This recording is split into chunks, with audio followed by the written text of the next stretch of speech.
Quand on fait la pâtisserie, il faut s'amuser, mais surtout il faut se régaler. Salut la famille, c'est l'héritier. Bienvenue dans ma kitchen, j'espère que vous allez bien. Ça me fait super plaisir de vous voir. Ok? Comme ça c'est dit, c'est fait, c'est dit, c'est fait. Aujourd'hui, on parle d'un fruit de saison, on parle des pommes. Les pommes, pour les desserts, c'est franchement un truc super accessible et super intéressant à manger. Première étape, on commence par une bonne vieille tarte aux pommes. La voici, la voilà. Waouh! Je peux vous dire qu'elle sent et elle sent et elle est tellement bonne. Ça peut paraître très simple comme ça. Vous allez me dire, ouais, tu t'es pas foulé aujourd'hui. Une tarte aux pommes, franchement? Oui, mais attention. Déjà, la tarte aux pommes, on l'a fait de A à Z, c'est-à-dire qu'on fait la pâte, la compote et on fait mariner nos pommes de manière à leur donner un petit goût spécial. Mais celle-ci, c'est une tarte aux pommes citronnée. Allez, pas plus de blabla. Tout de suite la liste des ingrédients, la recette en vidéo et on s'en parle après pour débriefer cette magnifique première étape autour des pommes. À vous de jouer la famille.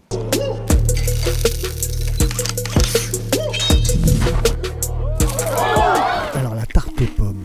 La tarte aux pommes classique, la basique, c'est avec celle-là que je vais commencer ma série autour des pommes. Quoi de mieux qu'une tarte aux pommes pour commencer, hein? Et après avoir bien nettoyé vos pommes, vous mettez dans la cuve de votre robot votre farine, votre sel et votre sucre. Vous mélangez tout ça, on met un peu la moitié de côté, on va dire, et vous préparez de l'eau avec des glaçons. Vous coupez votre beurre et vous l'incorporez de manière à ce qu'il commence à s'imprégner de la pâte. On va ajouter le reste de la farine et on va glisser petit à petit de l'eau glacée pour que ça forme une boule. On n'en met pas trop, le but du jeu, c'est d'avoir quelque chose qui se tient et qu'on va laisser reposer toute la nuit après l'avoir filmé. Voilà, on donne une forme à peu près qui rentre dans les plaques. Allez, on est parti, on garde les plus belles pommes pour la présentation et on pèle les autres. On va s'attaquer à notre compote et à la préparation et à la marinade de nos pommes. À l'aide d'une cuillère parisienne, vous retirez le centre et une mandoline pour découper des tranches très très fines de votre pomme. Une pointe de vanille, une pointe de rhum vieux et on y retourne. On laisse un petit peu de sucre par-dessus parce que nos pommes ne sont pas excessives et puis on a besoin que ça forme un petit sirop. Les autres pommes, on va les découper en morceaux de manière à faire notre compote. On sort notre plus belle vanille et on en retire tous les grains. Encore un petit peu de cassonade et on met ça sur le feu. Pendant ce temps-là, on va zester un citron jaune et on va en mettre un petit peu dans nos pommes et ainsi que le jus de ce citron.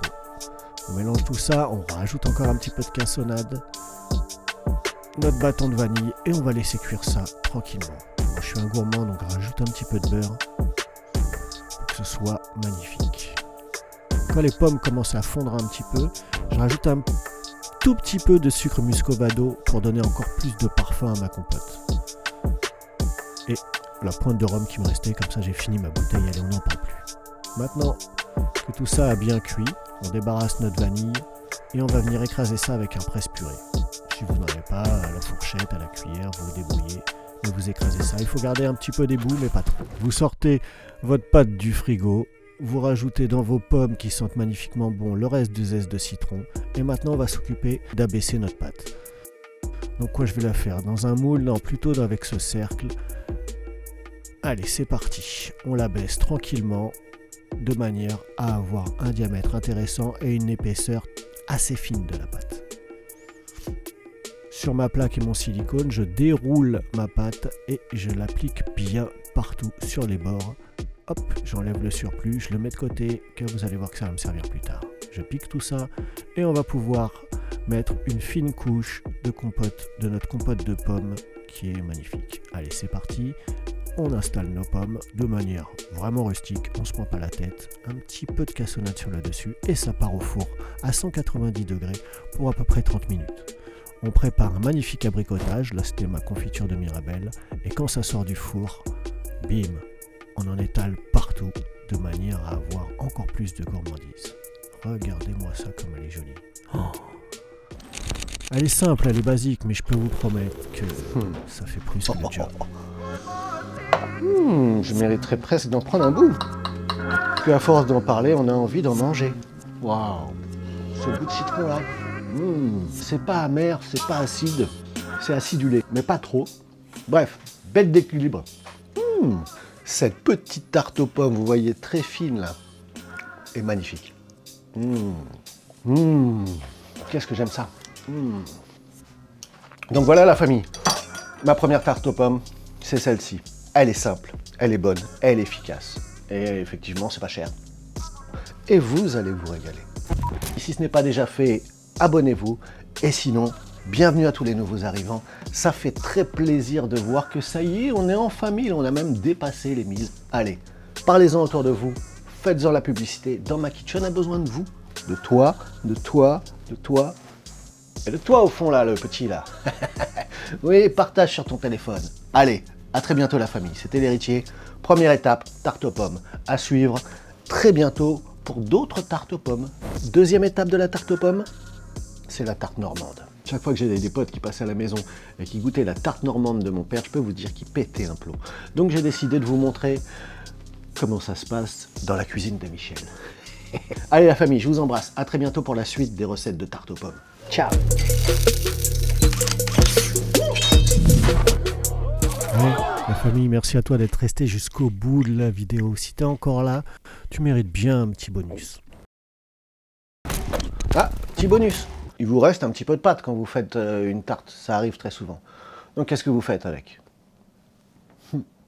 Eh ben voilà, moi je vous propose des petites alternatives. J'ai fait... Il n'en reste pas beaucoup, hein. Je vous avouerai que tout a été grignoté. J'ai fait cette magnifique étoile, on va dire, avec mon reste de compote et de pommes. Et j'ai fait cette tarte fine aussi avec juste de la compote et des amandes. Magnifique abricotage. Bref, si vous voulez faire progresser cette tarte aux pommes, il existe une technique simple, bonne et efficace. Un peu de beurre dans une poêle. Oui, encore du beurre.